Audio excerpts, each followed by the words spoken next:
الحمدللہ رب العالمین والصلاة والسلام علی سید المرسلین وعلی آلہ وصحبہ اجمعین ومن تبعہم بإحسان الی یوم الدین۔ اعوذ باللہ من الشیطان الرجیم، بسم اللہ الرحمن الرحیم۔ لقد نصرکم اللہ فی مواطن کثیرۃ ویوم حنین اذ اعجبتکم کثرتکم فلم تغن عنکم شیئا وضاقت علیکم الارض بما رحبت ثم ولیتم مدبرین ثم انزل اللہ سکینتہ علی رسولہ وعلی المؤمنین وانزل جنودا لم تروها وعذب الذین کفروا وذلک جزاء الکافرین۔ وقال تعالی لا يستوی منکم من انفق من قبل الفتح وقاتل اولئک اعظم درجة من الذین انفقوا من بعد وقاتلوا وکلا وعد اللہ الحسنى واللہ بما تعملون خبیر۔ محترم حاضرین، آج کی اس مجلس میں جیسا کہ آپ حضرات اعلان کے مطابق جانتے ہیں کہ اس کا متعین موضوع ہے حضرت امیر المومنین معاویہ ابن ابی سفیان رضی اللہ عنہما، ان کی زندگی اور ان سے متعلق کچھ تفصیلات۔ حضرت امیر معاویہ رضی اللہ تعالی عنہ جناب محمد رسول اللہ صلی اللہ علیہ وسلم کے اصحاب کرام میں سے ایک نمایاں، عظیم اور ممتاز حیثیت رکھنے والی شخصیت ہیں۔ آپ کی شخصیت پر بطور خاص گفتگو کرنے سے پہلے بطور مقدمہ یا بطور تمہید کا مطلب یہ نہیں کہ اس کے موضوع سے ہٹ کر ہے، کچھ لوگ غلط سمجھتے ہیں۔ کچھ باتیں ذہن نشین رکھنا انتہائی ضروری ہے۔ وہ یہ، ہم اس کو آج کے موضوع کے تناظر میں سوال سے کریں کہ اس موضوع پر ہم گفتگو کیوں کر رہے ہیں، اس موضوع کو متعین کر کے اس پر گفتگو کرنے کی ضرورت کیا ہے۔ اس کے جواب میں اس مقدمے اور حضرت امیر معاویہ رضی اللہ تعالیٰ عنہ کی شخصیت پر گفتگو کی اہمیت اور ضرورت کا شدت سے احساس ہوگا۔ وہ یہ کہ آپ کی شخصیت صحابہ کرام کے تعلق سے ہے۔ متعدد علماء، جس میں امام نسائی رحمہ اللہ کی شخصیت کا قول مشہور ہے کہ حضرت امیر معاویہ رضی اللہ تعالیٰ عنہ کی شخصیت صحابہ کی جو شہر پناہ ہے۔ صحابہ کرام، اسلام ایک شہر ہے، صحابہ کرام اس کی دفاع کی اور تحفظ کی دیواریں ہیں، اور اس کا دروازہ امیر معاویہ ہیں۔ یہ ان کی بات کو میں اپنے الفاظ میں نقل کر رہا ہوں۔ اگر کوئی شخص حضرت امیر معاویہ رضی اللہ تعالی عنہ کو نشانہ بناتا ہے تو یہ دراصل اسلامی شہر، اسلام کی بھرپور اور مضبوط عمارت کو نشانہ بنا رہا ہے، اور وہ اس عمارت میں داخل ہو کے اس کو مجروح کرنا چاہتا ہے، منہدم کرنا چاہتا ہے۔ لہٰذا ایک شخصیت حضرت امیر معاویہ رضی اللہ تعالیٰ عنہ کی بات تنہا آپ کی بات نہیں ہے، بلکہ اس دین کے پورے ڈھانچے کی بات ہے۔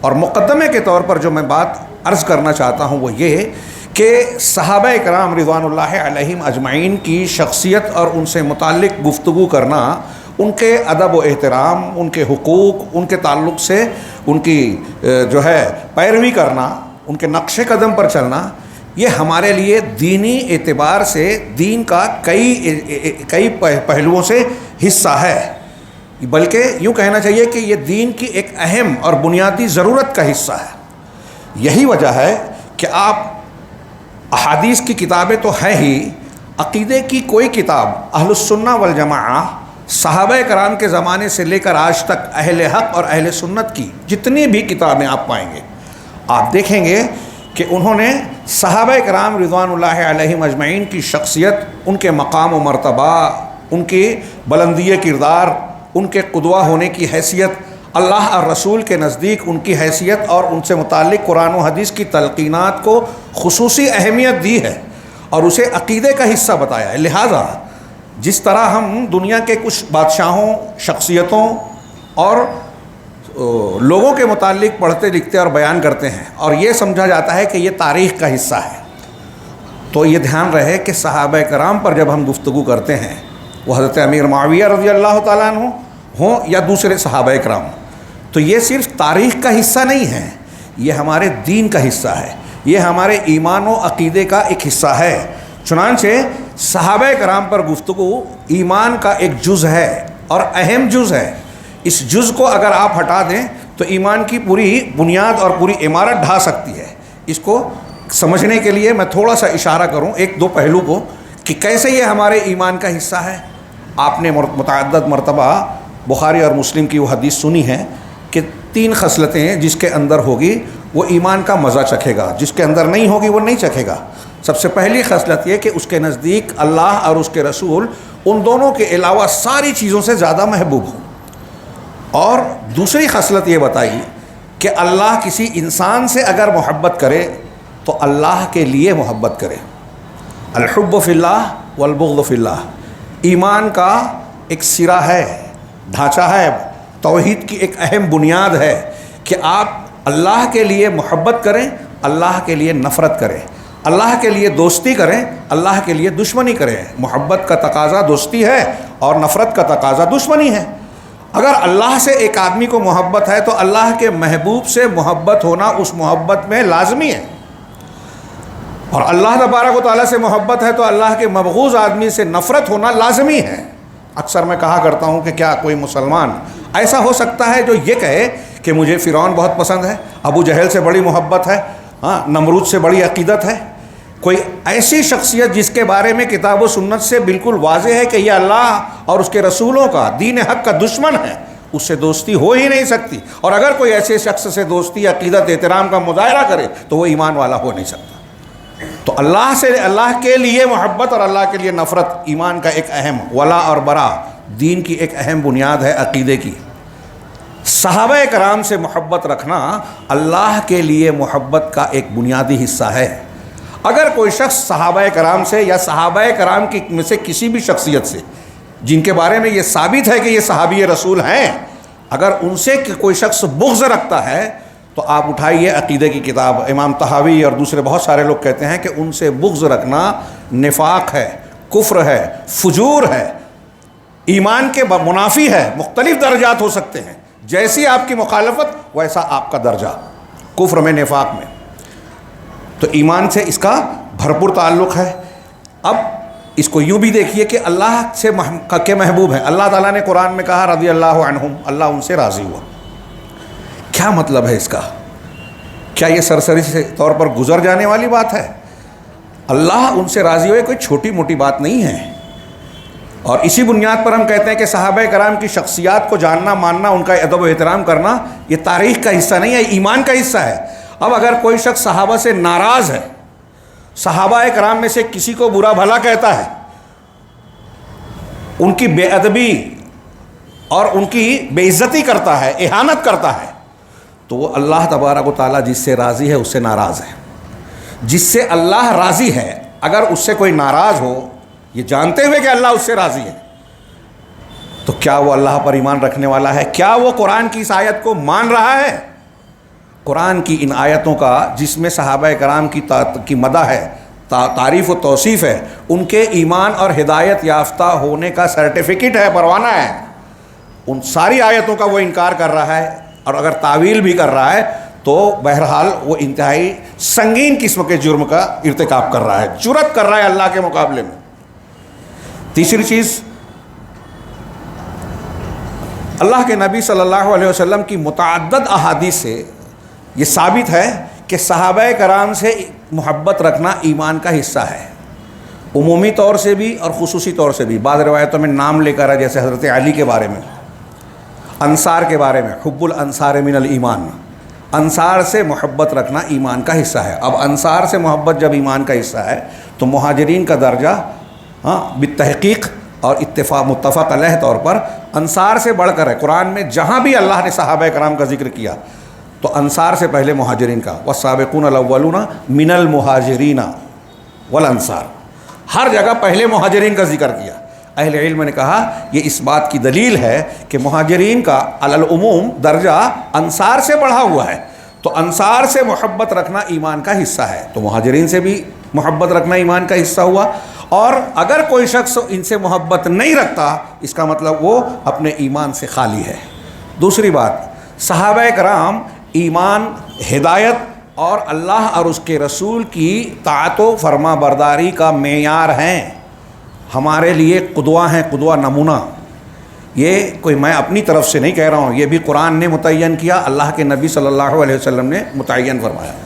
فَإِنْ آمَنُوا بِمِثْلِ مَا آمَنْتُمْ بِهِ فَقَدْ اهْتَدَوْا، بڑی مشہور آیت ہے، اکثر لوگوں کو یاد ہوگی سورہ بقرہ کی، کہ اگر لوگ ویسے ایمان لے آئیں جیسے آپ، یعنی مخاطب صحابہ ہیں، جس وقت قرآن کی آیت نازل ہوئی صحابہ کرام ہی تھے ایمان والے، تو جیسے تم صحابہ کرام ایمان لائے ہو، اگر یہ لوگ دوسرے لوگ بھی، یہود نصارہ مشرکین دوسرے لوگ بھی ایمان لے آئیں تو فقد اہتدوا، تو وہ ہدایت والے ہو جائیں گے۔ کتنی کلیئر بات ہے، غور کیجئے کہ صحابہ کی طرح جس کا ایمان ہو جائے، رب العالمین فرما رہا ہے کہ وہ ہدایت والا ہوگا۔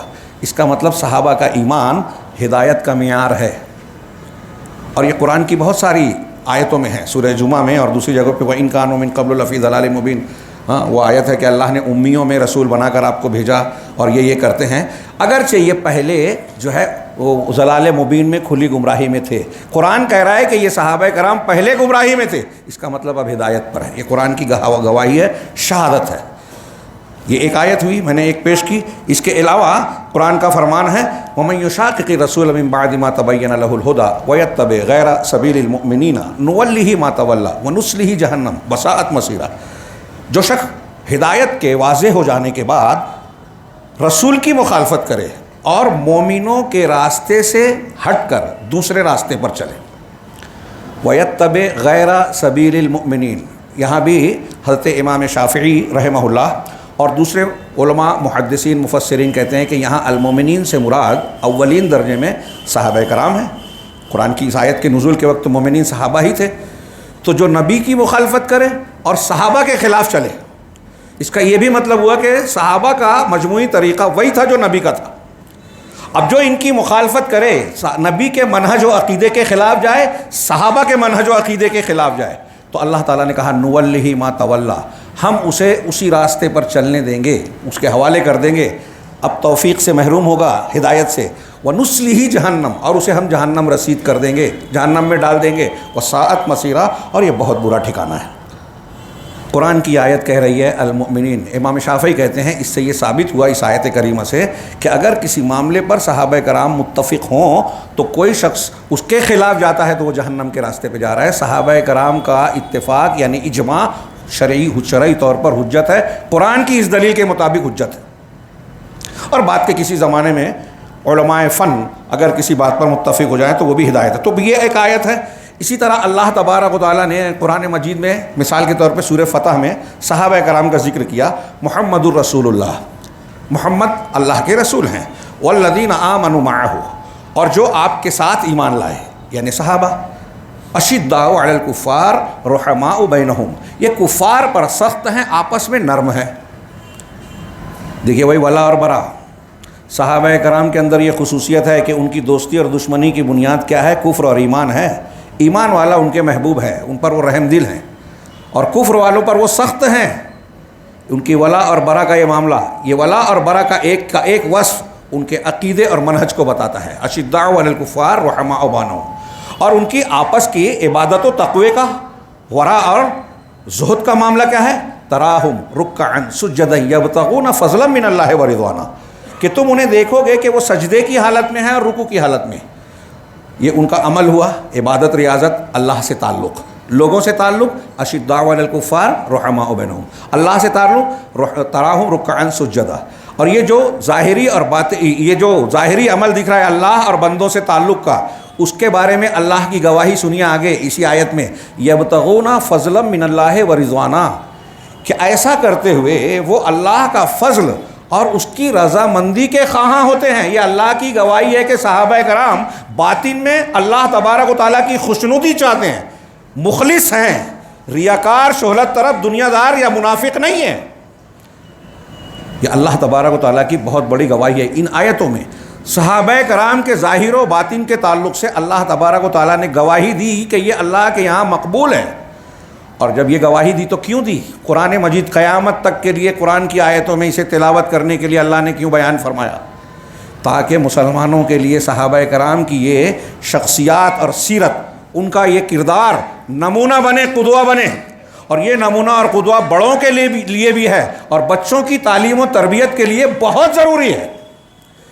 ہمارے نوجوان ان کی اصلاح کرنا چاہتے ہیں، موجودہ حالات میں ہو یا کسی بھی حالات میں، ان کو اگر آپ اور ہم چاہتے ہیں کہ ہماری نئی نسل، ہمارے بچے، ہمارے نوجوان راہ راست پر رہیں، فتنوں کی یلغار میں، فتنوں کے طوفان میں، شیاطین الانس والجن کے بہکاوے میں نہ آئیں، فتنوں کا شکار ہو کر صراط مستقیم سے نہ ہٹیں، اگر یہ چاہتے ہیں تو انہیں صحابہ کرام کی یہ زندگیاں بتائی جائے کہ ان کا کردار یہ تھا۔ کفر اور ایمان کی بنیاد پر دوستی اور دشمنی کیجیے، سجدہ اور رکوع اعلیٰ یعنی نماز روزے کے ذریعے سے اللہ سے تعلق قائم کیجیے، دل کو صاف کر کے جو بھی عمل کیجیے اللہ کے لیے کیجیے۔ صحابہ کرام کی زندگی کا نچوڑ یہ ہے، سارے معاملات انہی بنیادوں پر طے ہوتے تھے۔ تو صحابہ کرام کی شخصیات کی بنیاد پر ہمیں اپنے اور اپنے بچوں کی تربیت کرنے کی ضرورت ہے، یہ ہمارے لیے قدوہ ہیں، نمونہ ہیں۔ اب آپ غور کیجئے کہ جو ہمارے لیے نمونہ ہے، اگر ان کی شخصیت ہی مجروح ہو جائے، ان کی شخصیت ہی کو ہی مخدوش بنا دیا جائے، مشکوک کر دیا جائے، ناقابل اعتماد بنا دیا جائے، تو ہمارے لیے اسوہ، قدوہ، ہدایت کا معیار، اللہ اور اس کے رسول کی کیسے پیروی کرنا ہے، یہ نمونہ ہی غائب ہو جاتا ہے۔ جبکہ نبی کریم صلی اللہ علیہ وسلم کی حدیثیں ہیں ہمارے سامنے کہ 73 فرقے ہوں گے امت میں، اس میں نجات پانے والے کا طریقہ وہ ہوگا جو میرے اور میرے صحابہ کے طریقے پہ ہوں گے، ما انا علیہ و اصحابی، سب کو یاد ہے۔ اختلافات پیدا ہوں گے امت میں، اللہ کے رسول صلی اللہ علیہ وسلم کی سنن کی مشہور حدیث، انہو من یعش منکم بعدی فسیری اختلافا کثیرا، کتنوں نے یہ حدیث سنی، ارباز بن ساریہ کی حدیث جو لمبی ہے کہ میرے بعد جو زندہ رہے گا بہت سا اختلاف دیکھے گا۔ اللہ کے نبی صلی اللہ علیہ وسلم نے بتایا اختلاف ہوگا، اللہ کے نبی صلی اللہ علیہ وسلم نے پیشین گوئی کی کہ آپس میں لڑائیاں ہوں گی، فرقہ بندیاں ہوں گی، پھر بھی ان ساری چیزوں کے باوجود آپ صحابہ کرام کے بارے میں توثیق کر رہے ہیں کہ فعلیکم بسنتی وسنت الخلفاء الراشدین المہدیین من بعدی، تم پر میری سنت، نبی صلی اللہ علیہ وسلم کی، اور میرے بعد میرے ہدایت یافتہ خلفائے راشدین کی سنت لازم ہے۔ خلفائے راشدین کی سنت لازم ہے، اس میں خلفائے راشدین، خلفائے اربعہ کے ساتھ تمام صحابہ شامل ہوتے ہیں۔ فی الحال اس کی تفصیل اور اس میں جانے کی مجھے موقع نہیں ہے، اور میں جو بنیادی طور سے بیان کرنا چاہتا ہوں مقصود اس میں حاصل ہو جاتا ہے کہ صحابہ کرام کو اللہ تبارک و تعالیٰ نے اپنی سنت کے ساتھ، ان کی سنت اپنے طریقے کے ساتھ، صحابہ کرام کے طریقے کو نجات کا راستہ بتایا ہے، صحیح منہج بتایا ہے۔ بدعت کے بہت سارے طریقے ایجاد ہوں گے، ان سے بچ کر صحابہ کے طریقے کو اختیار کرنا۔ کون کہہ رہا ہے؟ جناب محمد رسول اللہ صلی اللہ علیہ وسلم۔ کون کہہ رہا ہے؟ قرآن مجید بیان کر رہا ہے۔ اتنی ساری وضاحتوں کے ساتھ ساتھ قرآن اور حدیث کی وہ تلقینات بھی تھوڑا سا اشارہ کر دوں کہ اللہ تبارک و اللہ کے رسول صلی اللہ علیہ وسلم نے صحابہ کرام کو برا بھلا کہنے سے منع کیا۔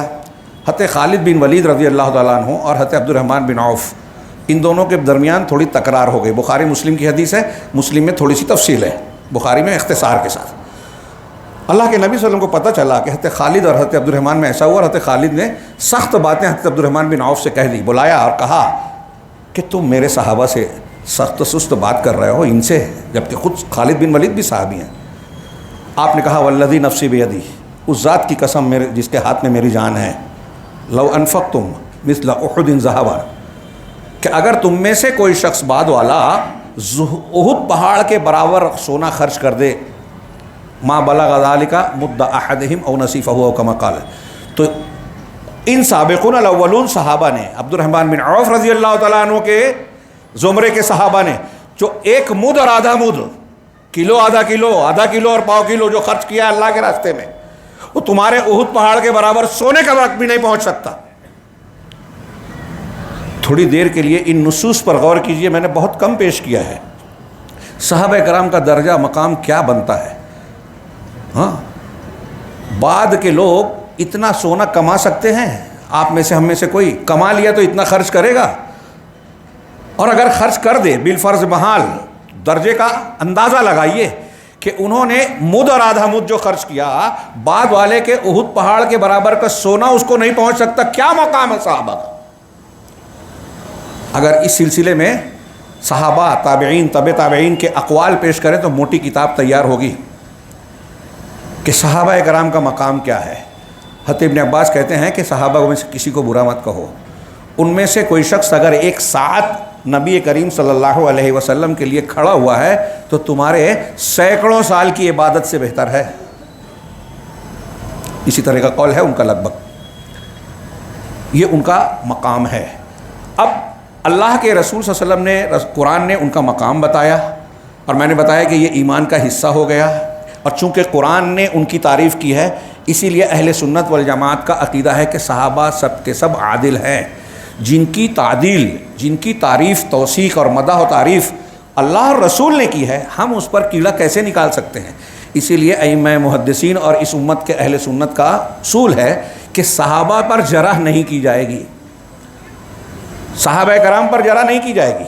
حضرت ابن عباس رضی اللہ تعالیٰ عنہ سے قول منقول ہے کہ اللہ تبارک و تعالیٰ، یہ میرا یہ قول دھیان میں رکھیے، لکھ لیجئے اس کو، ابھی آئندہ شاید اس کو میں متن کے ساتھ نقل کروں گا، کہ ابن عباس کہتے ہیں کہ اللہ تعالیٰ کو معلوم تھا کہ صحابہ کرام میں قتال ہوگا، نبی کریم صلی اللہ علیہ وسلم نے پیشین گوئیاں بھی کی، میرا یہ بیٹا سید ہے، جیسے حضرت حسن رضی اللہ تعالیٰ عنہ کے بارے میں کہا، مسلمانوں کے دو گروہوں کے درمیان اتفاق کرے گا۔ آپ نے صحابہ سے کہا کہ عمار کو دو گروہ میں سے وہ قتل کرے گا، عمار بن یاسر کو، جو فئت باغیہ ہوگا، اس کا مطلب مسلمانوں کے دو گروہ میں قتل ہوگا۔ اس کا مطلب رسول اللہ صلی اللہ علیہ وسلم کو پتہ تھا نا کہ صحابہ کرام میں جنگ ہوگی۔ حضرت ابن عباس کہتے ہیں کہ اللہ کو اور رسول کو معلوم تھا، اللہ نے بتایا تھا رسول اللہ صلی اللہ علیہ وسلم کو کہ صحابہ کرام میں جنگ ہوگی، اختلاف ہوگا، اس کے باوجود اللہ نے کہا کہ اللہ ان سے راضی ہوا، اس کے باوجود رسول اللہ صلی اللہ علیہ وسلم نے کہا کہ میرے کسی صحابی کو برا بھلا نہیں کہنا، گالی نہیں دینا۔ کیسے دے سکتے ہیں؟ جائز ہو سکتا ہے؟ دھیان دیجئے، اس تمہید کو سامنے رکھیے۔ اب اس تمہید کی روشنی میں اس موضوع پر بحث کیوں کی جاتی ہے؟ اس لیے کہ صحابہ کرام کی شخصیت کا پر ایمان رکھنا، ان کی عزت ان کی عزت کرنا، ان کا احترام کرنا، ان کو قدوہ ماننا، ان کو مرکز اطاعت و ہدایت ماننا، ان کے منہج کو اختیار کرنا، یہ ہمارے قرآن و حدیث کی تعلیم کا حصہ ہے، اس لیے ہمارے ایمان و عقیدے کا حصہ ہے، یہ تاریخ نہیں ہے صرف۔ اس لیے تاریخی اعتبار پر صرف اس پر بحث نہیں کی جائے گی جیسا کہ کچھ گمراہ لوگ کہتے ہیں، اس لیے کہ صحابہ کرام پر آخری بات، صحابہ کرام سے متعلق ایک اہم بات یہ ہے کہ صحابہ کرام ہمارے پورے دین کے راوی ہیں۔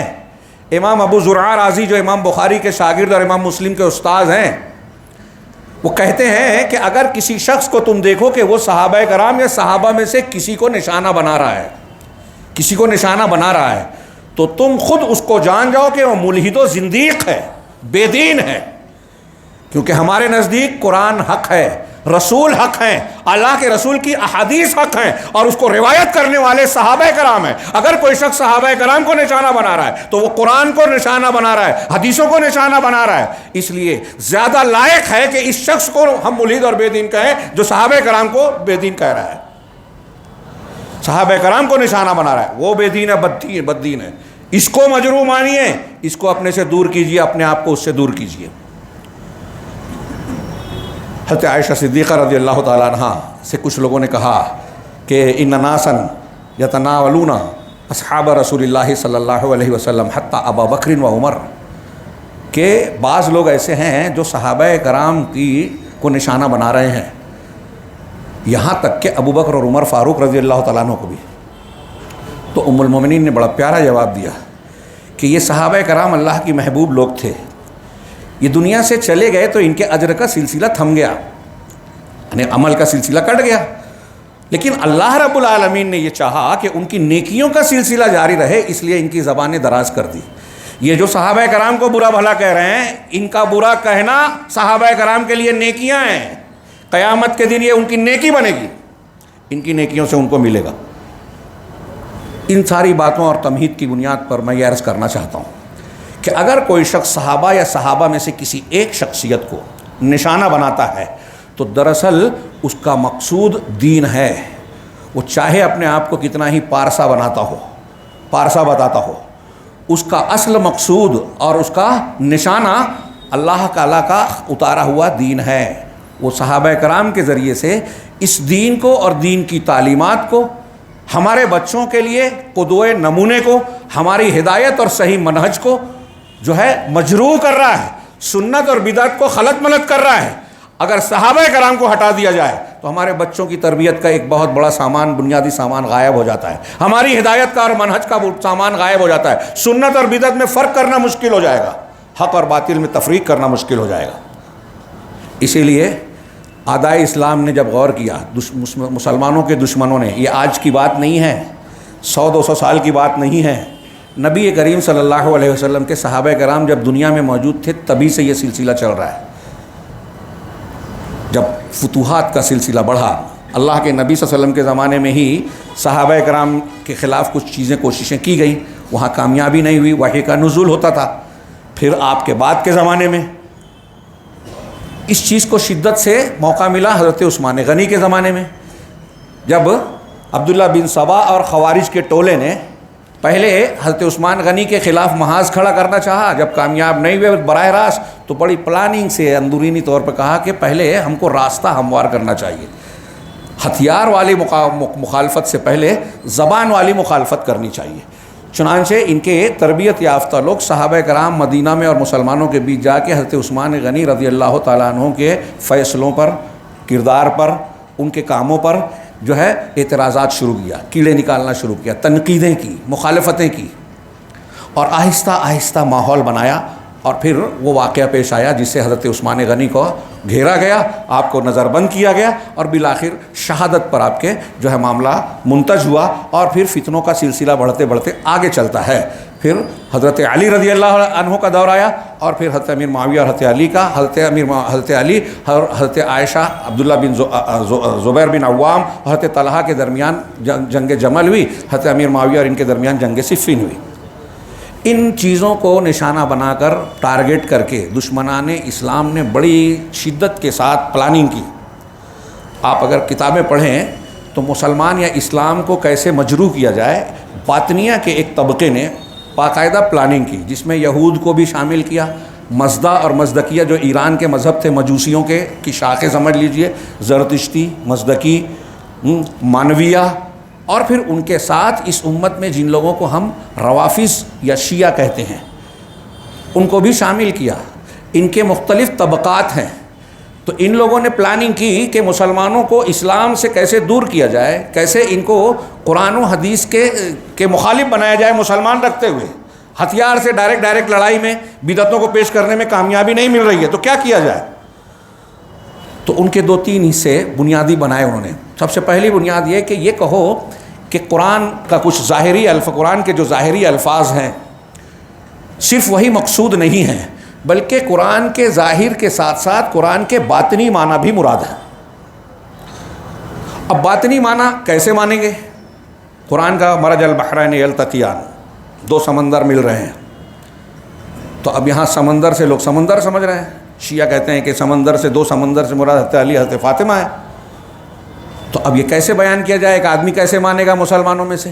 تو کہا اس کا آسان طریقہ یہ ہے کہ اس سے یہ کہیں کہ اس کو امام معصوم اور اہل بیت کے کسی امام اور شخصیت کی طرف منسوب کر دیا جائے۔ ہم کوئی قرآن کا معنی بیان کریں کہ اس کا یہ معنی نہیں یہ ہے، اور ہم یہ کہیں کہ یہ ہم نہیں کہہ رہے ہیں، یہ اہل بیت کے فلاں امام سے مروی ہے۔ مسلمانوں میں اہل بیت کی محبت اور عقیدت یقینی طور سے ہے اور ہونی بھی چاہیے، لیکن اس عقیدت کے ذریعے ہم جاہلوں کو دھوکہ دے سکتے ہیں کہ عقیدت کے رنگ میں وہ تحقیق ہی نہ کریں، اہل بیت کی طرف کوئی بات کوئی روایت منسوب کر دے، وہ آنکھ بند کر کے قبول کر لیں گے، اور ایسا ہی ہوا۔ چنانچہ باطنیہ نے مختلف فرقوں کی تشکیل دی۔ ابھی ایسے کئی نام ہیں جو میں لوں گا تو شاید آپ لوگوں نے سنا، لیکن پائے جاتے ہیں آج کے دور میں۔ ابھی جو مڈل ایسٹ میں جو واقعات ہو رہے ہیں، داعش پیدا ہوئی تھی ایران میں، شام میں اور مختلف جگہوں پر جو الگ الگ گروہ کام کر رہے ہیں، اس میں آپ نے خبروں میں پڑھا ہوگا دروز، یہ ایک باطنی فرقہ ہے، آج پائے جاتے ہیں، اسلامی نام رکھتے ہیں، ظاہر میں مسلمان لگتے ہیں، لیکن وہ مسلمان نہیں ہے۔ ہمارے ہاں اس کی ایک قسم سمجھ لیجئے کہ بوہرا ہے۔ ان کے عقائد کو آپ پڑھیں گے تو آپ کو یقین نہیں آئے گا کہ کوئی مسلمان یہ عقیدہ رکھتا ہو۔ شیعوں کے یہاں تقریباً 37 یا اس سے کم و بیش فرقے ہیں، اور ان کے ہاں ایسے عقیدے ہیں جو غالی فرقے ہیں، جیسے شام کا جو بشار اسد تھا، جو نصیری کہلاتے ہیں، ان کا عقیدہ تھا کہ حضرت علی کے اندر اللہ حلول کر گیا تھا، وہ اللہ ہو گئے تھے۔ یہ میں بہت ہلکا ہلکا سا تعارف کرا رہا ہوں۔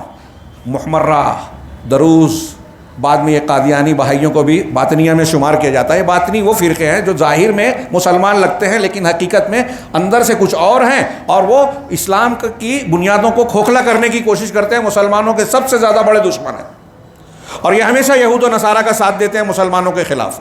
بابیہ بھی ہیں اس میں، بہائیہ بھی ہیں اس میں، دروز ہیں، محمرہ ہیں، ایسے اور بھی کئی نام ہیں۔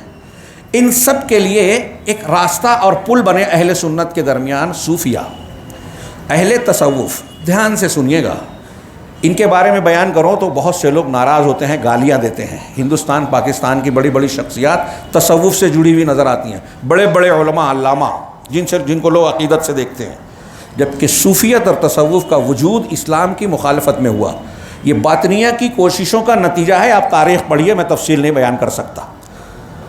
اور اہم بات، یہ چھٹی ساتویں، علامہ عیسائی علیہ ظہیر نے لکھا اپنی کتاب میں، مجھے یاد پڑتا ہے کہ 5ویں یا 6ٹھی صدی میں ان کے اکثر سلسلے وجود میں آئے، لیکن انہوں نے ان کے سارے سلسلے کے لوگ جو اجمی ہیں، کوئی ایران کا ہے، خراسان کا ہے، فلاں اور فلاں جگہ کا ہے، لیکن اپنا رشتہ اور نسب اہل بیت سے جوڑتے ہیں کہ ہمارا نسب حضرت علی سے، حضرت حسن سے، حضرت حسین سے، فلاں سے، ہر کوئی اس میں سے جتنے سلسلے ہیں تقریباً تمام۔ ایک سلسلہ میں نے سنا صرف کہ وہ حضرت عمر سے جوڑا جاتا ہے، پڑھا، وہ تحقیق نہیں کر سکا، لیکن عمومی طور سے جتنے صوفیوں کے سلسلے ہیں، چشتیہ، قادریہ، نقشبندیہ، سہروردیہ، رفاعیہ اور نہ جانے کیا کیا، سب سلسلے اہل بیت سے جوڑے جاتے ہیں۔ اہل بیت سے جوڑ کر لوگوں میں عقیدت اور مودت پیدا کی جاتی ہے کہ دیکھو یہ اہل بیت کا سلسلہ ہے، تو لوگ آدھی تحقیق یہیں چھوڑ دیتے ہیں۔ پھر پیر صاحب کی حکایتیں، ہوا میں اڑنے اور پانی پہ چلنے کی کہانیاں سنائی جاتی ہیں تو لوگ اور عقیدت میں آ جاتے ہیں، اور پھر کشف، خواب، ان کو ذریعہ بنا کر قرآن و حدیث کے خلاف باتیں، عبادتیں، اوراد، وظائف، اعمال بتائے جاتے ہیں، اور یہاں تک کہہ دیا گیا کہ قرآن و حدیث میں شرک ہے، ہماری تعلیمات میں توحید ہے، اگر جنت چاہیے تو قرآن حدیث کو چھوڑو۔ یہ اس کا اصلی مقصود ہے، اور یہ کتابوں میں درج ہے، میں ہوائی بات نہیں کہہ رہا ہوں، حوالے مل جائیں گے کھلے طور سے۔ انہی باطنیہ نے جو نشانہ بنایا، آپ کو لگے گا میں موضوع سے ہٹ گیا، نہیں، انہی باطنیہ نے جب یہ روایتوں کو، قرآن کو مجروح کرنا چاہا تو انہوں نے محبت آل بیت کو، محبت اہل بیت کو بنیاد بنا کر یہ کوشش کی کہ صحابہ کرام کے دیگر طبقات کو مجروح کیا جائے، اور اس میں انہیں بعض واقعات جیسے جنگ جمل، جنگ صفین، پھر اس کے بعد کربلا، اس قسم کے جو واقعات عہد اسلامی تاریخ میں ہوئے، اس کو جو ہے بہت اپنے لیے سازگار سمجھ کر کے یہ ہمارے لیے بہت اچھا ذریعہ ہے، اس کو بنیاد بنا کر حضرت علی رضی اللہ تعالیٰ عنہ کے مخالفین کو اسلام کا مخالف بنانے کی کوشش کی، ان کو جہنمی، ان کو کافر، ان کو منافق اور نہ جانے کیا کیا۔ یہ سلسلہ، بات لمبی ہو رہی ہے، یہ سلسلہ اس زمانے سے لے کر، میں نے کہا باطنیہ سے، صوفیوں کا سلسلہ، پھر اس کے بعد آگے تصوف جو ہے وہ 2ری 3ری صدی میں پیدا ہو گیا تھا، لیکن یہ باقاعدہ سلسلے 5ویں 6ٹھی صدی میں اہل بیت کی طرف نسبت کرتے ہیں۔ اور پھر جو روافظ ہیں، شیعہ ہیں، انہوں نے بھی اسلام دشمنی کی اپنی تمام تر بنیاد محبت اہل بیت پر رکھی، حب اہل بیت۔ محرم الحرام میں اسی کو بنیاد بنا کر جو تعزیہ داری اور دوسری چیزیں ہوتی ہیں وہ آپ سنتے ہیں، دیکھتے ہیں۔ حب اہل بیت کے آڑ میں اس کو بنیاد بنا کر، جبکہ اس میں بھی وہ سچے نہیں ہیں، اہل بیت کی سب سے زیادہ بے عزتی رفض اہل تشیع اور شیعہ کرتے ہیں۔ یہ ایک الگ ٹاپک ہے جس پر علماء نے لکھا ہے، کتابیں درج ہے کہ سب سے زیادہ بے عزتی انہوں نے کی اور کرتے ہیں، لیکن لوگوں کے سامنے اچھا بننے کے لیے محبت اہل بیت کو ڈھونگ بنا کر صحابہ کرام کو نشانہ بناتے ہیں۔ اس میں بہت زیادہ، سب سے زیادہ جس شخصیت کو انہوں نے اپنے لیے سازگار اور اچھا لقمہ سمجھا، وہ حضرت امیر معاویہ رضی اللہ تعالیٰ عنہ کی شخصیت ہے۔ اہل علم نے بیان کیا، ایک نہیں متعدد لوگوں نے، کہ اسلامی تاریخ میں یا صحابہ کرام کے درمیان جو سب سے زیادہ مظلوم شخصیت ہے، جن کو دشمنان دین نے، اہل رفض و تشیع ہی نے نہیں، ان کے جتنے اعلی کار ایجنٹ ہیں آج بھی، سب سے زیادہ جس شخصیت کو نشانہ بنایا وہ امیر المومنین حضرت امیر معاویہ رضی اللہ تعالیٰ عنہ۔ جبکہ حضرت امیر المومنین امیر معاویہ رضی اللہ تعالیٰ عنہ کی شخصیت کو مسلمانوں کے لیے بطور نمونہ پیش کرنا چاہیے. دنیا کے حاکموں کو کے سامنے حضرت امیر معاویہ کی شخصیت کو ایک مثال کے طور پر پیش کرنا چاہیے. ابھی آپ پڑھیں گے, میں بتاؤں گا, شاید آج نہ پہنچ سکے ہم لوگ. تو حضرت ابن عمر حضرت عمر کے بیٹے کہتے ہیں, اور صحیح روایت ہے, صحیح سند سے ہے, تاریخ دمشق وغیرہ میں نقل کی ہے. وہ کہتے ہیں کہ میں نے, ابن عمر کہتے ہیں کہ میں نے اللہ کے رسول صلی اللہ علیہ وسلم کے بعد, غور سے سنیے گا, بہت سے لوگوں کو ہضم نہیں ہوگا, لیکن یہ ابن عمر کا قول ہے رضی اللہ تعالیٰ عنہ. وہ کہتے ہیں کہ میں نے اللہ کے نبی صلی اللہ علیہ وسلم کے بعد سیاست کے لائق اور سیاست و قیادت میں امیر معاویہ سے زیادہ قابل کسی کو نہیں پایا. تو لوگوں نے پوچھا کہ ابو بکر اور عمر آپ کے والد, وہ تو بہت اونچے سیاستداں تھے. تو حضرت ابن عمر نے جواب دیا کہ ابو بکر اور عمر اور دوسرے صحابہ فضلوں میں, مرتبے میں, مقام میں امیر معاویہ سے بہت اونچے ہیں, صحیح بات ہے, ان کا مقام, مرتبہ اور دوسری صلاحیتیں بہت اچھی ہیں, بہت اونچے ہیں, لیکن سیادت و قیادت کا جو مادہ امیر معاویہ میں تھا وہ کسی میں نہیں تھا.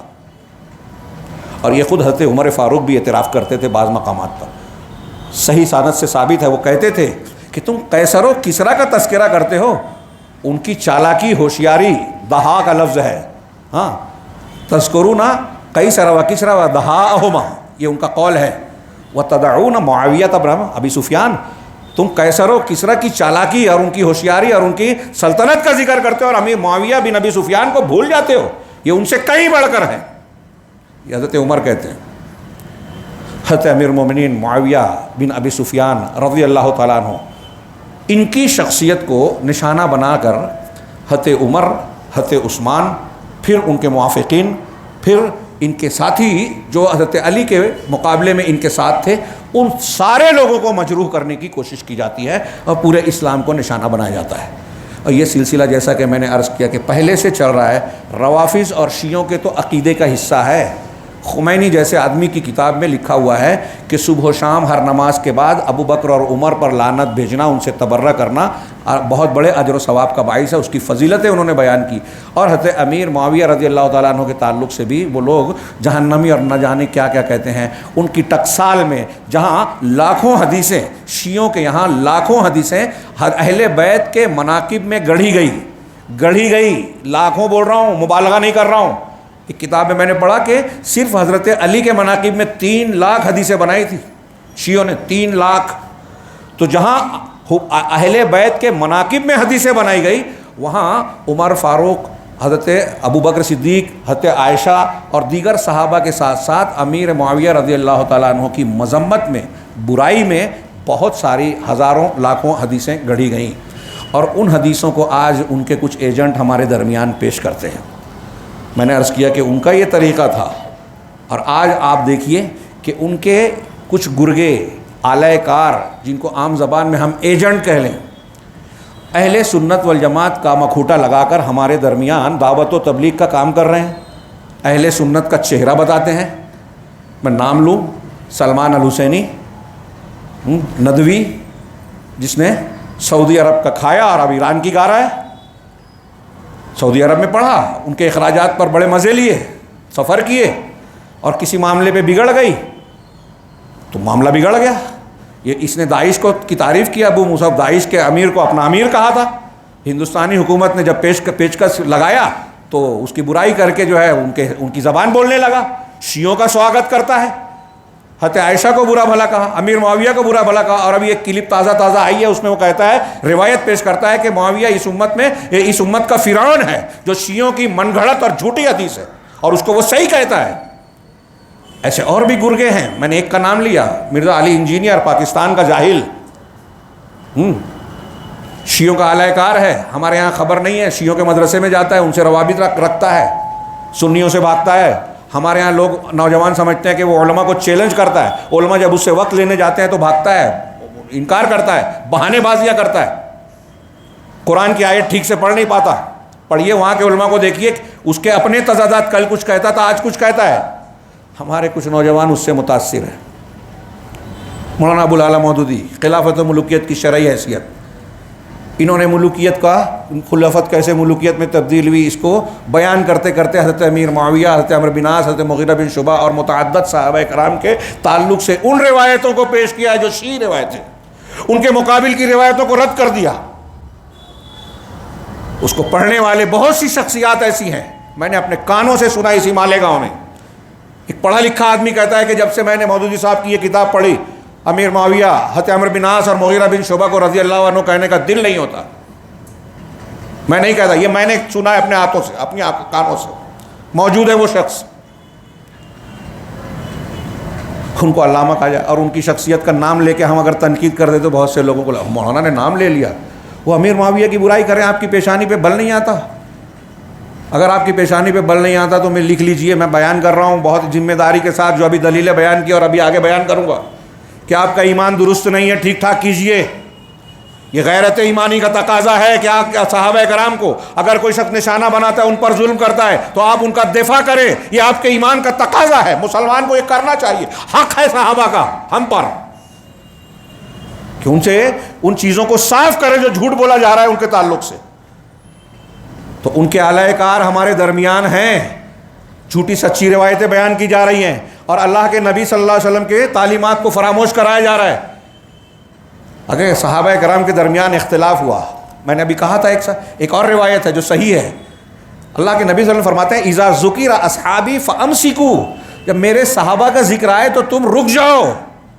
یہ میرے پاس سامنے ایک کتاب ہے، اس پر بڑی لمبی چوڑی بحث کی گئی ہے کہ حضرت علی اور حضرت امیر معاویہ رضی اللہ عنہ کے درمیان جو اختلافات ہوئے اس کے تعلق سے اہل سنت کا موقف کیا ہے، اور اس تناظر میں بتایا کہ حضرت علی اگرچہ حق کے زیادہ قریب ہیں، دھیان سے سنیے، حضرت علی حق کے زیادہ قریب ہیں حدیث و روایتوں کے مطابق، اور حضرت امیر معاویہ رضی اللہ تعالیٰ عنہ کی خطا تھی لیکن وہ تعویل کرنے والے تھے اور مقصد دونوں کا حق تھا۔ آگے آئے گی بات کہ مقصد دونوں کا حق تھا، کوئی دنیاوی مقصد دونوں کا نہیں تھا، عہدہ اور لالچ، کسی عہدے کا لالچ کسی کو نہیں تھا، سیاست اور دنیاوی مقاصد بالکل نہیں تھے۔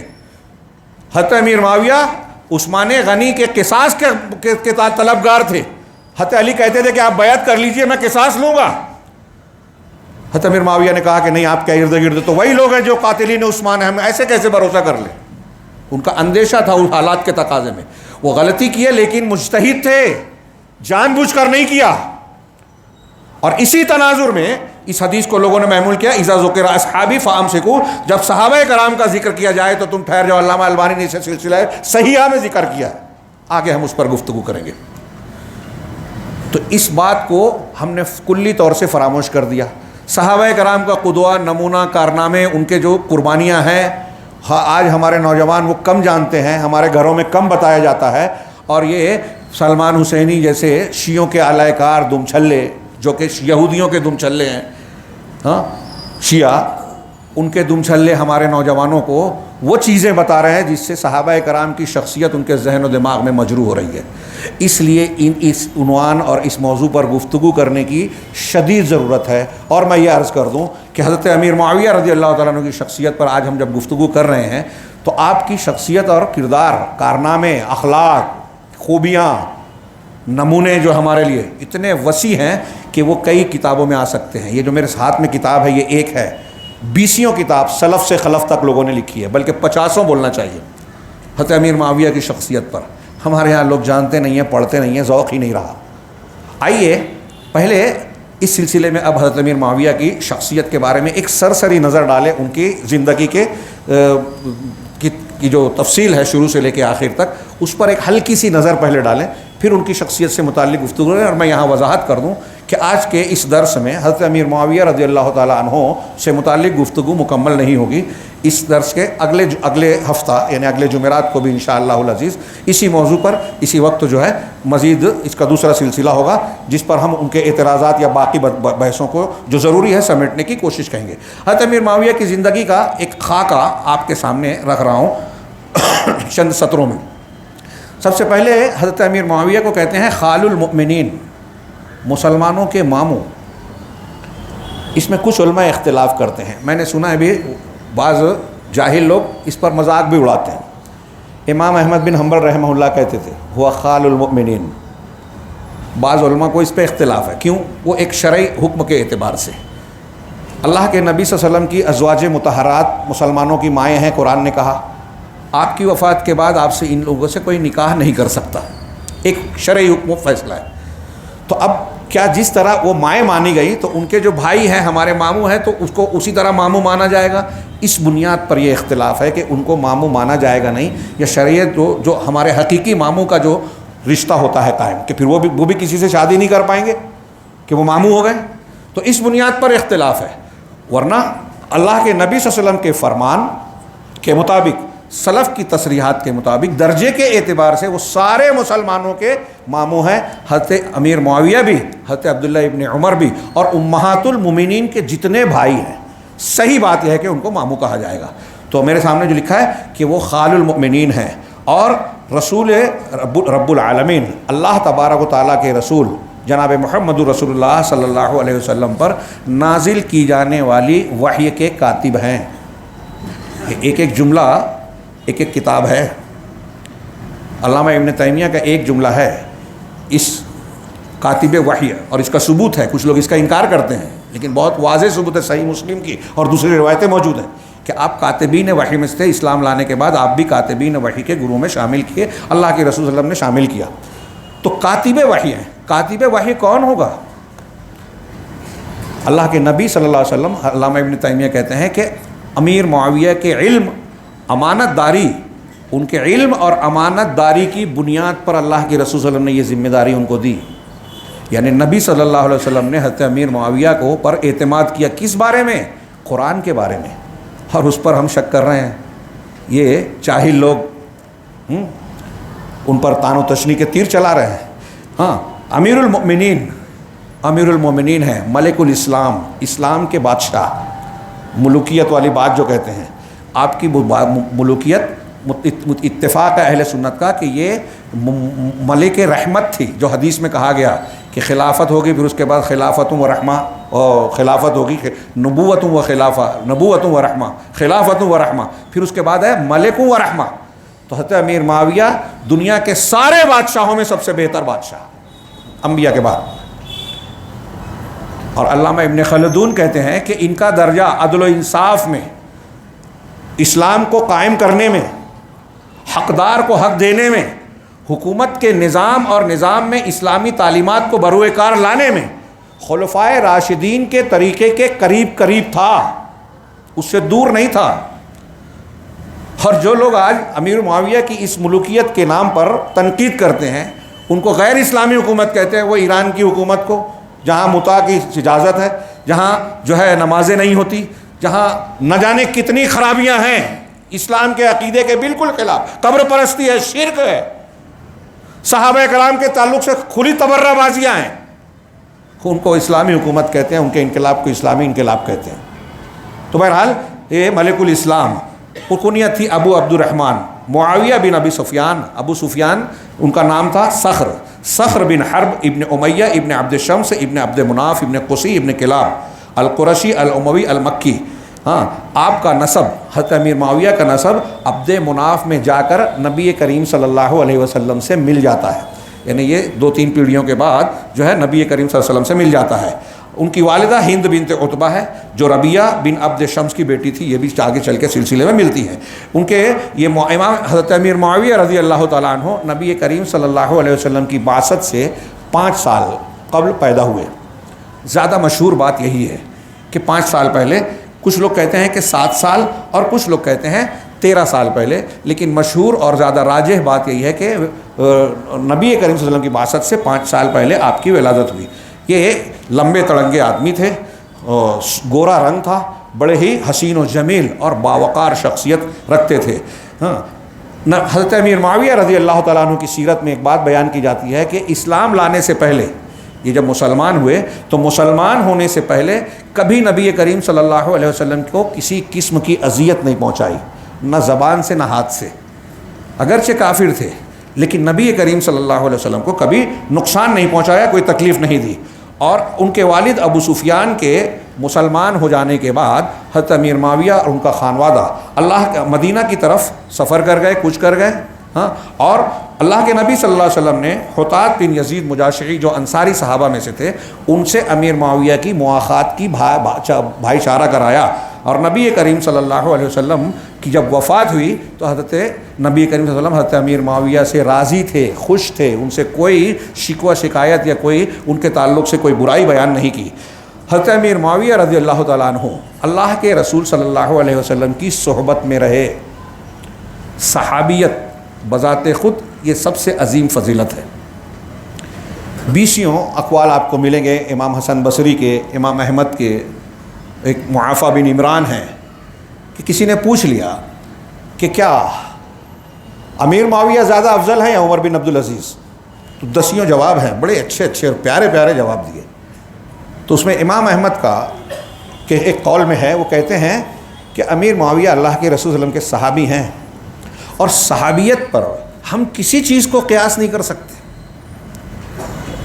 یعنی ایک یہ فضیلت ایسی ہے ایک انسان کی کہ نبی صلی اللہ علیہ وسلم کا صحابی ہونا، اور یہ یاد رکھے صحابی کی تعریف کرتے ہیں ہمارے علماء، من لقی رسول اللہ صلی اللہ علیہ وسلم حالۃ ایمانہ او مؤمنا بہ، کہ اللہ کے نبی صلی اللہ علیہ وسلم کا حال حیات ہی مؤمنا بہ، نبی صلی اللہ علیہ وسلم کی زندگی میں، وفات کے بعد خواب دیکھ لیا تو کوئی صحابی نہیں ہوگا، زندگی میں ایمان رکھتے ہوئے جس نے اللہ کے رسول صلی اللہ علیہ وسلم سے ملاقات کی، یعنی اگر کوئی کفر کی حالت میں ملا اور اللہ کے رسول کی وفات کے بعد مسلمان ہوا تو وہ بھی صحابی نہیں۔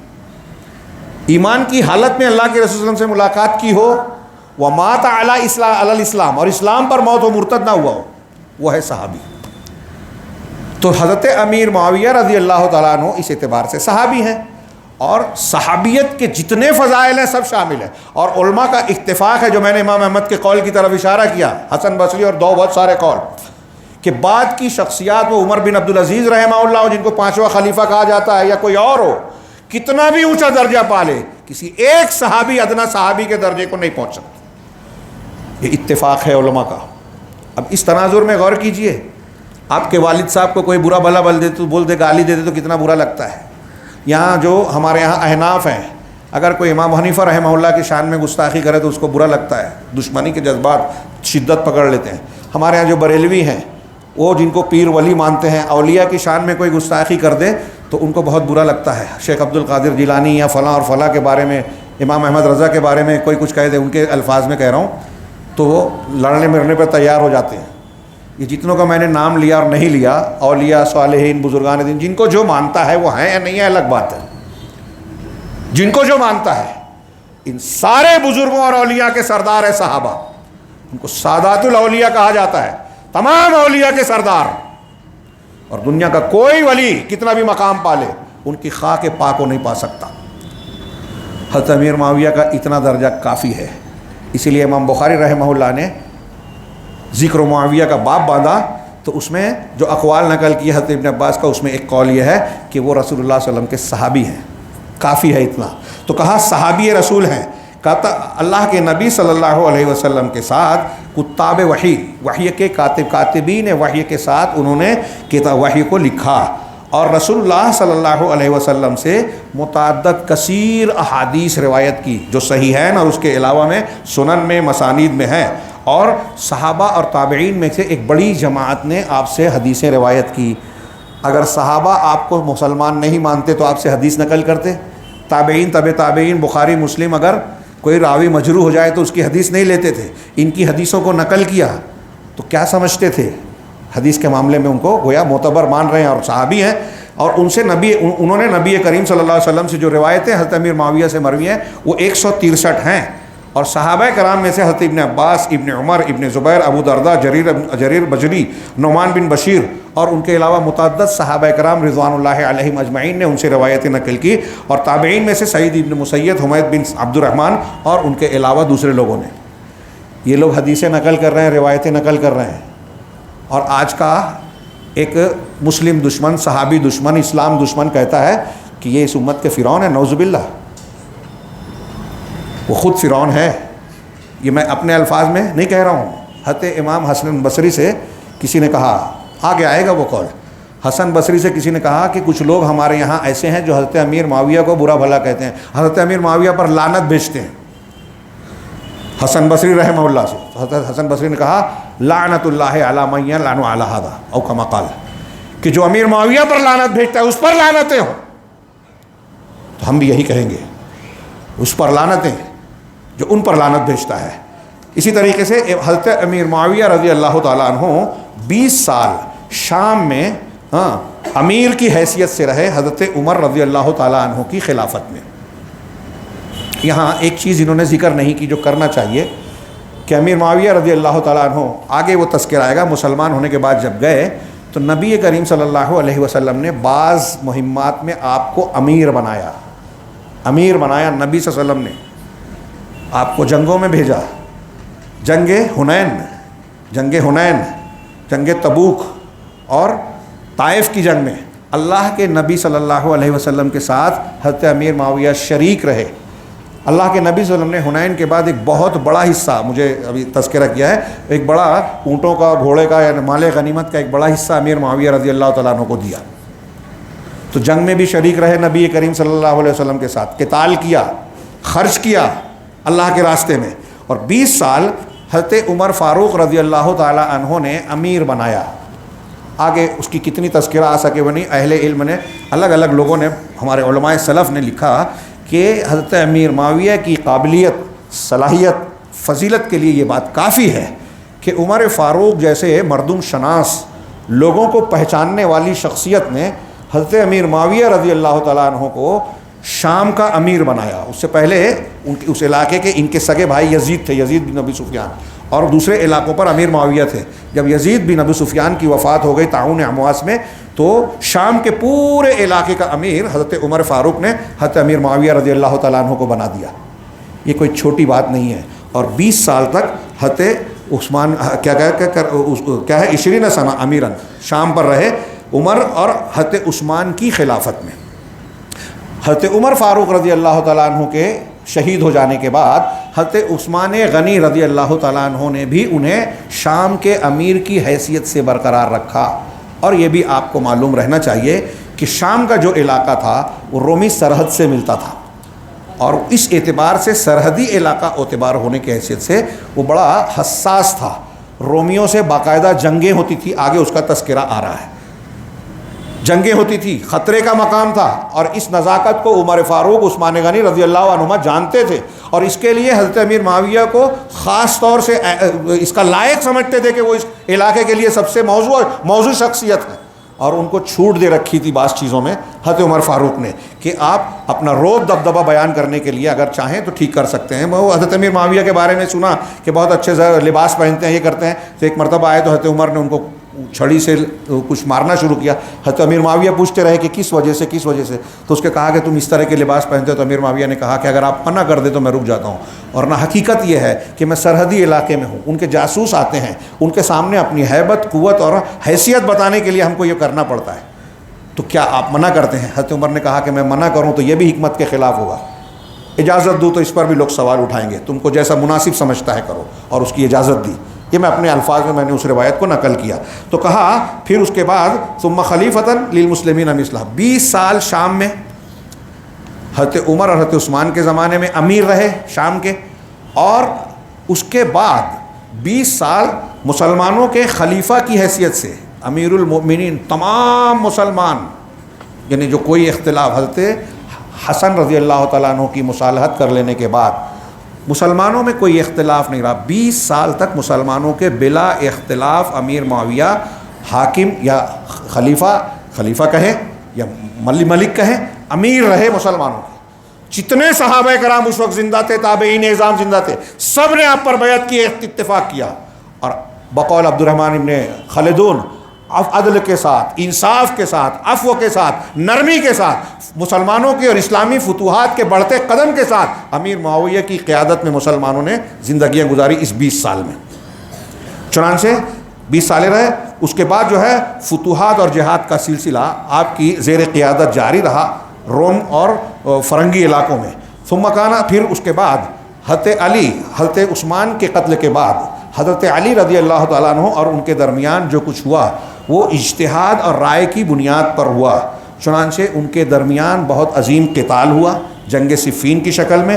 اور اس سلسلے میں یہ جملہ دھیان میں رکھیں, یہ کہتے ہیں کہ حضرت علی کے ساتھ ثواب اور بہتری تھی.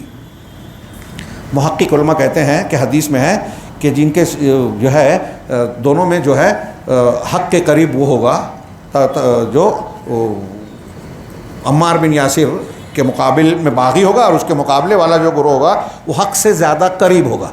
تو علماء نے کہا کہ حضرت علی کا گروہ حق سے زیادہ قریب تھا. امیر معاویہ رضی اللہ تعالیٰ عنہ کا گروہ اس سے غلطی ہوئی لیکن وہ تعویل کرنے والا تھا, جو اب یہاں پڑھنے جا رہا ہوں. یہاں ایک خاص بات جو میں کہہ رہا ہوں کہ بعض محقق علماء نے لکھا جو بڑی شاندار بات ہے کہ حضرت علی کا گروہ حق سے زیادہ قریب تھا. یہ بات صحیح ہے, لیکن حضرت علی کا گروہ بھی 100% حق پر نہیں تھا, قریب تھا, پورا نہیں تھا. کیسے؟ تو حق کے پورا حق پر کون تھا؟ وہ صحابہ کرام جنہوں نے اپنی تلواریں میان میں رکھ لی اور جنگ میں شریک نہیں ہوئے, اس لیے کہ اللہ کے رسول صلی اللہ علیہ وسلم کی بہت سی صحیح حدیثوں سے, بخاری مسلم اور دیگر مسانید اور سنن کی روایتوں سے ثابت ہے کہ جب یہ فتنہ ہوگا, مسلمانوں کی آپس میں جنگ ہوگی, تو تم اپنی تلواروں کو میان میں ڈال لینا, کسی میں جنگ نہیں کرنا, فتنے سے اپنے آپ کو بچانا. اکثر جو سابقون الاولون صحابہ اس زمانے میں تھے, آپ جنگ جمل اور صفین میں شریف, جنگ جمل میں تو حضرت زبیر اور حضرت طلحہ رضی اللہ عنہما جو بدری صحابی ہیں سابقون الاولون میں سے موجود تھے, سامنے حضرت علی تھے وہ بھی سابقون الاولون میں سے. ان میں کچھ تو مخصوص تعداد ملے گی آپ کو, بڑی تعداد. عبد الرحمن بن عثمان خمیس نے لکھا کہ صحابہ کی بڑی تعداد جو اس وقت سابقون الاولون تھے وہ اس جنگ سے لا تعلق تھی, دونوں کو مسلمان سمجھتی تھی لیکن اسے فتنہ مانتی تھی. وہ 100% حق پر تھی, پورا حق ان کے پاس تھا. جنگ میں حضرت علی حق سے قریب تھے, اور حضرت امیر معاویہ تو آگے جملہ کہا کہ وہ جمہور علماء, سلف اور خلف کے جمہور علماء کے نزدیک حضرت امیر معاویہ معذور تھے, اس لیے کہ تعویل کرنے والے اجتہاد کرنے والے تھے, اور اجتہاد کرنے والا بھی گنہگار نہیں ہوتا. اور اسی طریقے سے صحابہ کرام کے بارے میں یہی میں ایک بات اور ذکر کر دوں کہ صحابہ کرام سے متعلق جو غلطیاں نقل کی جاتی ہیں اصول اہل سنت کے وہاں اگر آپ تحقیق کریں گے تو اکثر روایتیں اس میں جھوٹی ملے گی. اور حضرت امیر معاویہ کی مذمت میں ہم آگے جانیں گے.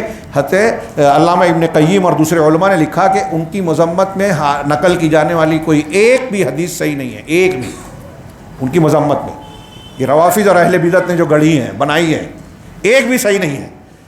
تو صحابہ کرام کے بارے میں جو غلطیاں بتائی جاتی ہیں یا تو جھوٹی روایتیں ہیں, یہ قاعدہ یاد رکھیے گا, یا اگر صحیح ہیں تو ان سے جو خطا ہوئی ہے وہ اجتہادی طور پر ہوئی ہے, دنیاوی بنیاد پر نہیں ہوئی ہے. اجتہادی خطا میں خطا کرنے والے کو بھی ثواب ملتا ہے.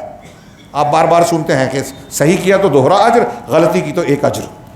تیسری بات کہ اگر انہوں نے غلطیاں واقعی ہوئی ہیں بشری تقاضے سے تو تین باتیں ہیں. ایک تو انہوں نے خود توبہ و استغفار کیا, دوسرا یہ کہ ان کی اتنی نیکیاں ہیں کہ ان کی نیکیوں کے مقابلے میں ان کی برائیاں کوئی درجہ نہیں رکھتی, ان کی غلطیاں بوند ہیں, قطرہ ہیں, تو ان کی نیکیاں سمندر ہیں. اور اللہ تعالیٰ کا فرمان ہے ان الحسنات یذہبن السیئات, کہ نیکیاں برائیوں کو ختم کرتی ہیں. تو صحابہ کرام کی نیکیاں بہت ہیں. اس کے علاوہ چوتھی بات کہ اللہ تبارک و تعالیٰ نے متعدد آیات میں جیسے سورہ فتح میں وعد اللہ الذین آمنوا منکم وعد اللہ ہے نا, تم میں سے جو ایمان اور عمل صالح والے ہیں اللہ نے ان سے اجر عظیم, مغفرت اور اجر عظیم کا وعدہ کیا ہے. یہ صحابہ کرام اس میں اولین سارے مسلمانوں سے کیا ہے, صحابہ کو خاص طور سے کیا ہے بار بار قرآن میں, مغفرت اور اجر عظیم. یعنی اللہ ان سے جو غلطیاں ہوئی اللہ نے خود قرآن میں وعدہ کر دیا ہے کہ معاف کر دے گا. جو غلطیاں ہوئی معاف کیا, جو نیکیاں کی اس کا اجر عظیم دے گا. یہ بات. اس کے علاوہ ایک یہ کہ اللہ تعالیٰ نے مسلمانوں کو حکم دیا, آپ کو اور مجھ کو بھی حکم دیا ہے.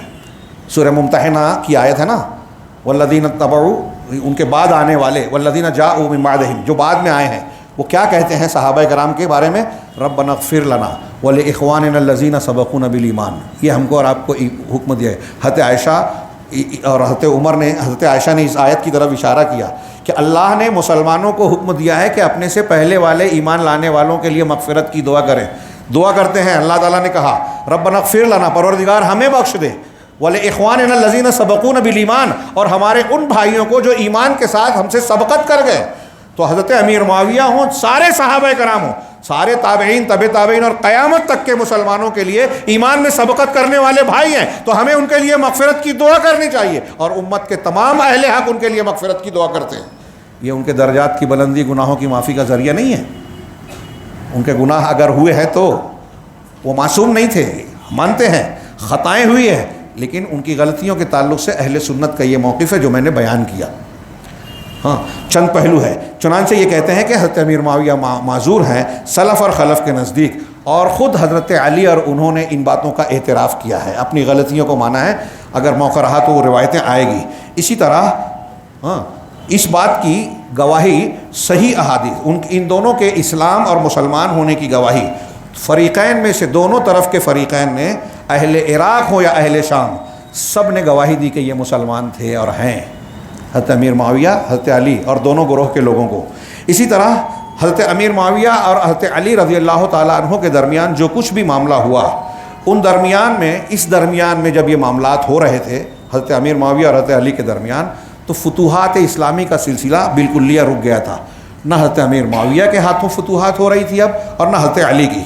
تب اس مرحلے میں روم کا جو بادشاہ تھا، عیسائی بادشاہ، اس کو یہ لالچ پیدا ہوئی کہ یہ امیر معاویہ کے ہاتھوں جو بار بار مجھے ذلت اور شکست کا سامنا کرنا پڑا ہے، اس کا بدلہ لینے کا یہ خاص اور اچھا سنہری موقع ہے۔ چنانچہ عمرے کے روم کے بادشاہ نے دیکھا کہ امیر معاویہ حضرت علی کے ساتھ مشغول ہیں، ان سے لڑائی اور ان سے معاملہ چل رہا ہے، تو حضرت امیر معاویہ اور مسلمانوں کی بعض سرحدوں کے یہ قریب ہوا فوج لے کر، بڑی عظیم فوج لے کر، اور اسے امید تھی کہ اب ایسے حالات میں حملہ کروں گا تو یہ مقابلے میں ٹک نہیں پائیں گے۔ تب حضرت امیر معاویہ رضی اللہ تعالیٰ عنہ نے اس کے پاس خط لکھا، روم کے بادشاہ کے پاس۔ اس خط کا مضمون کا ایک حصہ ملاحظہ فرمائے، یہ کہتے ہیں واللہ لئن لم تنتہی وترجع الی بلادک یا لعین لاصطلحن انا وابن عمی علیک۔ غور سے پڑھیے، جب جھگڑا چل رہا ہے حضرت علی حضرت امیر معاویہ میں، اس وقت یہ خط لکھ رہے ہیں حضرت ملک روم کو، بادشاہ روم کو، کہہ رہے ہیں کہ اگر اے روم کے بادشاہ، آگے کہا لعین، اے لعین، لعنتی، اگر تو باز نہ آیا اور اپنے ملک لوٹ نہ گیا اے لعین، تو سن لے، میں اپنے بھائی، میں اور اپنے ابن عم یعنی حضرت علی، میں اپنے بھائی حضرت علی رضی اللہ تعالیٰ عنہ سے تمہارے خلاف صلح کر لوں گا، تمہارے خلاف ہم لوگ اکٹھا ہو جائیں گے، پھر تم کو تمہارا ابھی ملک موجود ہے اس سے بھی تم کو نکال دوں گا، ہاں، اور زمین کی کشادگی کے باوجود پوری دنیا کی زمین تمہارے لیے تنگ کر دوں گا۔ غور کیجئے امیر معاویہ کیا کہہ رہے ہیں، اگر تو واپس نہیں لوٹا اپنے دربے میں، اپنے مقام پہ، تو میں اپنے ابن عمز کے ساتھ تیرے خلاف قوت کے ساتھ صلح کروں گا، اور ان کے ساتھ مل کر تم پر حملہ بول دوں گا، اور تجھے ابھی جہاں ہے وہاں سے بھی نکال دوں گا، زمین کو تنگ کر دوں گا، اس لیے واپس ہو جا۔ جب یہ خط پہنچا ملک روم کے پاس تو وہ ڈر گیا اور اپنے ارادے سے باز آ گیا، اور حضرت امیر معاویہ سے کہنے لگا نہیں میں تم سے صلح ہی چاہتا ہوں۔ پھر اس کے بعد تحکیم کا معاملہ جو ہوا، حضرت جنگ صفین ہوئی امیر معاویہ اور ان کے درمیان، پھر دونوں میں حکم بنانے کا معاملہ ہوا۔ یہاں میں خاص طور سے ایک ذکر کر دوں، اس کتاب میں جو میرے سامنے ہے، 20 صفحات پر یہ تفصیل پیش کی گئی ہے کہ آج کل جو مشہور ہے، مولانا مودودی صاحب اور دوسرے لوگوں نے پیش کیا کہ امیر معاویہ اور ان لوگوں نے ابو موسیٰ اشعری اور حضرت عمرو بن عاص رضی اللہ تعالیٰ عنہ کو اپنی طرف سے نمائندہ بنایا، ابو موسیٰ اشعری حضرت علی کے تھے، حضرت عمرو بن عاص حضرت امیر معاویہ کے، دونوں میں جو باتیں ہوئی تو آخر میں یہ طے ہوا کہ دونوں ایک دوسرے کو، حضرت علی کو اور امیر معاویہ کو معزول کر دیں، اور پھر اس کے بعد ہم انتخاب کریں گے۔ اور پھر حضرت ابو موسیٰ اشعری نے حضرت ابو علی کو معزول کر دیا کہ میں اپنی طرف سے جو ہے علی کو معزول کرتا ہوں، ہاں، اور یہ جو ہے معاویہ کو کریں گے۔ تو اس کے بعد عمرو بن عاص آئے، اپنی انگوٹھی نکالے کہ میں نے ابو موسیٰ اشعری نے تو معزول کر دیا اپنے آپ کو، اس کو، لیکن میں اپنے امیر کو قائم رکھتا ہوں، جیسے یہ انگوٹھی میں اپنے ہاتھ میں ڈال رہا ہوں۔ یہ جو واقعہ بیان کیا جاتا ہے یہ واقعہ جھوٹا ہے، روایت صحیح نہیں ہے۔ تحکیم کا معاملہ ہوا ضرور، لیکن یہ معزول کرنے والی بات اس میں انتہائی غلط ہے، تاریخی اعتبار سے بھی، سند کے اعتبار سے بھی، اور اس کے مضمون کے اعتبار سے بھی یہ صحیح نہیں ہے تحکیم کا یہ معاملہ۔ جب یہ واقعہ ہو گیا اور اسی طریقے سے حضرت حسن بن علی رضی اللہ تعالی عنہ کی صلح بھی ہو گئی، ہاں، تو حضرت امیر معاویہ پر مسلمانوں کا کلمہ متفق ہو گیا، ساری اسلامی دنیا حضرت امیر معاویہ کے امیر ماننے پر متفق ہو گئی۔ یہاں انہوں نے یہ بھی سرسری سے ذکر کیا کہ حضرت حسن کا کی جو صلح کا معاملہ، حضرت علی کی شہید ہو جانے کے بعد 6 مہینے تک حضرت حسن رضی اللہ تعالیٰ عنہ جو ہے امیر المومنین رہے اپنے علاقے یا کوفہ کے علاقے میں۔ اس پر بھی اس میں تفصیل ہے، میں یہیں اس کا مختصر ذکر کر رہا ہوں، لیکن یہ بہت ہی اہم ہے، اس کو یاد رکھنے والا ہے۔ 6 مہینے کے بعد حضرت امیر معاویہ سے مقابلے کے نام پر جنگ کے فوج کے ساتھ حضرت حسن رضی اللہ تعالیٰ عنہ نکلے، امیر معاویہ بھی نکلے۔ ہاں، تفصیل سے قطع نظر حضرت حسن رضی اللہ تعالیٰ عنہ نے اپنا نمائندہ بھیجا، امیر معاویہ نے خالی لکھنے کے لیے ایک چیز بھیجی، چمڑا یا جو بھی اس وقت پایا جاتا ہو کاغذ کی شکل میں، بھیجا کہ آپ جو بھی شرط لکھیں میری یہ دستخط اور میرا سکہ موجود ہے، مجھے منظور۔ حضرت حسن نے اپنی 3 شرطیں مطالبات لکھے، حضرت امیر معاویہ نے منظور کیا اور دونوں کے درمیان صلح ہو گئی۔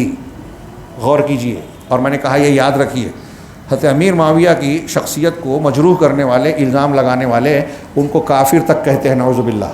اور یہ ابھی دیکھا آپ نے، سلمان جو ہے جھوٹی حدیث کی بنیاد پر انہیں فرعون کہہ رہا ہے، ہاں، علی انجینئر کہتا ہے، ہاں، اور جذباتی طور سے بہکاتا ہے کہ اگر میں اس زمانے میں ہوتا تو علی کے ساتھ ہوتا، معاویہ کے خلاف ہوتا۔ پھر سے میں بول رہا ہوں، ہو سکے تو ان کے چیلے چاپڑوں تک یہ بات پہنچے۔ میں یہ دعویٰ کرتا ہوں آج بھی یہ انجینئر جیسے لوگ نہ حضرت علی کے ساتھ ہیں نہ حضرت امیر معاویہ کے ساتھ ہیں۔ کن کے ساتھ ہوتے؟ یہ شیعوں اور رافضیوں کے ساتھ ہوتے، عبداللہ بن سبا کے ٹولے کے ساتھ ہوتے، پکی بات ہے، اور آج بھی وہی ہیں، اسی ٹولے کا ساتھ دے رہے ہیں۔ تو حضرت امیر معاویہ رضی اللہ تعالیٰ عنہ کو جو کافر مشرک کہہ رہے ہیں، یہ بھی پتہ چلے کہ حضرت علی ان کو کیا مانتے تھے، آگے اگلے صفحے میں۔ یہاں میں یہ عرض کر رہا ہوں کہ حضرت حسن نے ان کے ہاتھ پر بیعت کر لی، ان کے وظیفے کو قبول کر لیا۔ بخاری وغیرہ کی روایت ہے، اللہ کے رسول صلی اللہ علیہ وسلم نے حضرت حسن سے کہا تھا، بہت اہم دلیل ہے، اسے دھیان رکھیے، یاد رکھیے۔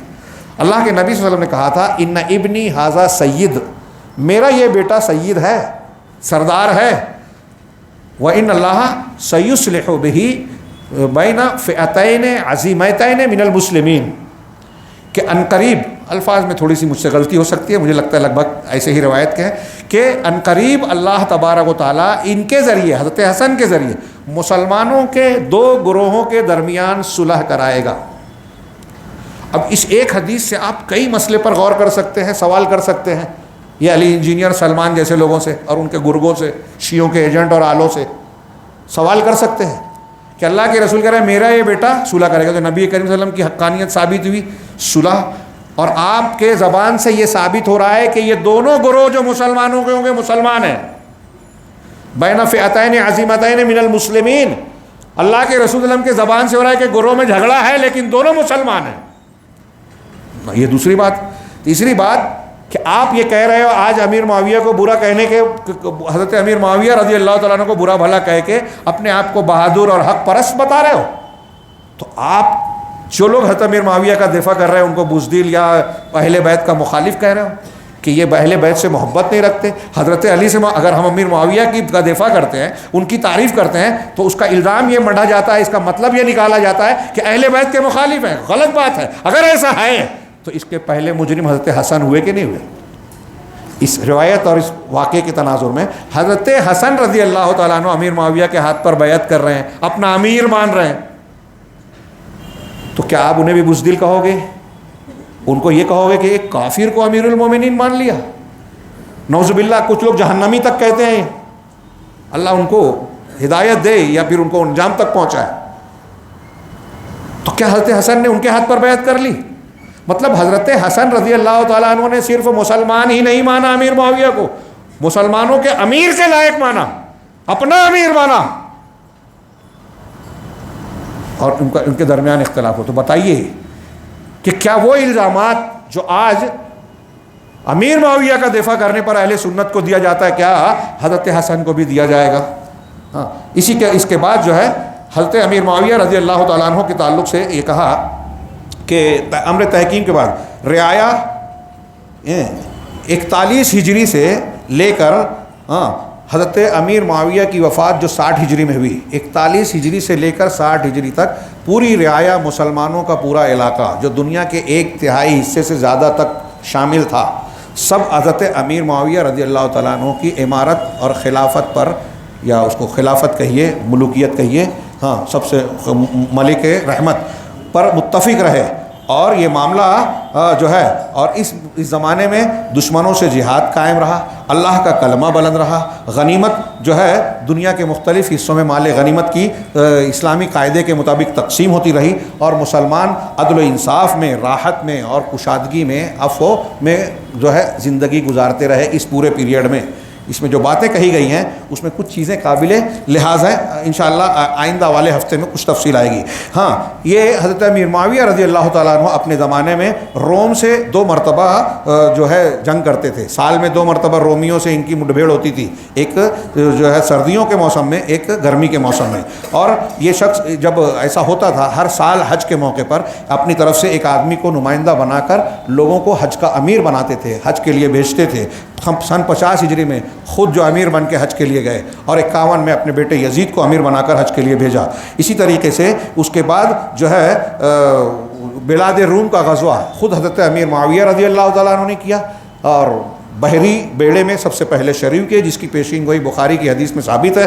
پھر اس کے آپ کے ساتھ بہت بڑی تعداد صحابہ، تابعین اور مسلمانوں کی رہی، ہاں، یہاں تک کہ آپ نے قسطنطنیہ کا محاصرہ کیا۔ ہاں، یزید نے جب کیا تو قسطنطنیہ کا محاصرہ کیا، اور بخاری میں نبی کریم صلی اللہ علیہ وسلم کا یہ قول ثابت ہے، اول جیش من امتی یغزون مدینۃ قیصر مغفور لہ، کہ میری امت کا سب سے پہلا لشکر جو مدینۃ القیصر، قیصر بادشاہ کے شہر قسطنطنیہ کا محاصرہ کرے گا، اس سے جنگ کرے گا، وہ مغفور لہم ہے، ان کی مغفرت کی گئی ہے۔ آج کل اس کو غلط ثابت کرنے کے لیے لوگ کہتے ہیں کہ ان سے پہلے بھی کچھ بیڑے گئے تھے جو ہے مدینۃ قیصر کی طرف، لیکن کوئی بھی قسطنطنیہ پہنچا نہیں تھا۔ یزید کی قیادت میں جو لشکر گیا تھا وہ سب سے پہلے پہنچا تھا۔ معاویہ رضی اللہ تعالیٰ عنہ عقل مندی، ہوشیاری اور حلم اور بردباری میں بہت مشہور تھے، یہاں تک کہ اس زمانے میں اور اس کے بعد عربوں میں حضرت امیر معاویہ کو بردباری میں مثال کے طور پر پیش کیا جاتا تھا۔ بہت ہی بردبار تھے، کوئی شخص بدتمیزی کرتا معاف کرتے اور کہتے تھے کہ میں نہیں پسند کرتا کہ کسی کی جہالت اور نادانی میری بردباری سے زیادہ وسیع اور کشادہ ہو جائے۔ ہاں، اسی طرح حضرت معاویہ رضی اللہ تعالیٰ عنہ نے حکومتی کاموں میں انہوں نے کئی چیزوں کو پہلی مرتبہ، دفاتر اور جو ریکارڈ وغیرہ بنائے جاتے ہیں، دیوان، خاتم، اس کا مہر، وہ سب سے پہلے حضرت امیر معاویہ نے جو ہے اختیار کی۔ جیسے آج کے زمانے میں جو ریکارڈ بنائے جاتے ہیں، فائل بنائے جاتے ہیں، اس طرح کی چیزوں کو حضرت امیر معاویہ نے اختیار کیا۔ انہوں نے ایسے لوگوں کو متعین کیا جو ان چیزوں کی دیکھ بھال کرے۔ اور جب حضرت امیر معاویہ رضی اللہ تعالیٰ عنہ کا آخری وقت تھا اور آپ پر ایک جو ہے سکرات کی کیفیت آنے لگی، تو انہوں نے اپنے گھر والوں کو نصیحت کی۔ ان کی آخری نصیحت یہ تھی کہ اتقوا اللہ، اللہ سے ڈرتے رہنا، تقوی اختیار کرنا، فإن اللہ یقی من اتقاہ، اس لیے کہ اللہ اس کو بچائے گا جو اس سے ڈرے گا، اور ولا یقی من لا یتقی، اور اس کو نہیں بچائے گا جو اس سے نہیں ڈرے گا۔ پھر آپ کی وفات ہو گئی۔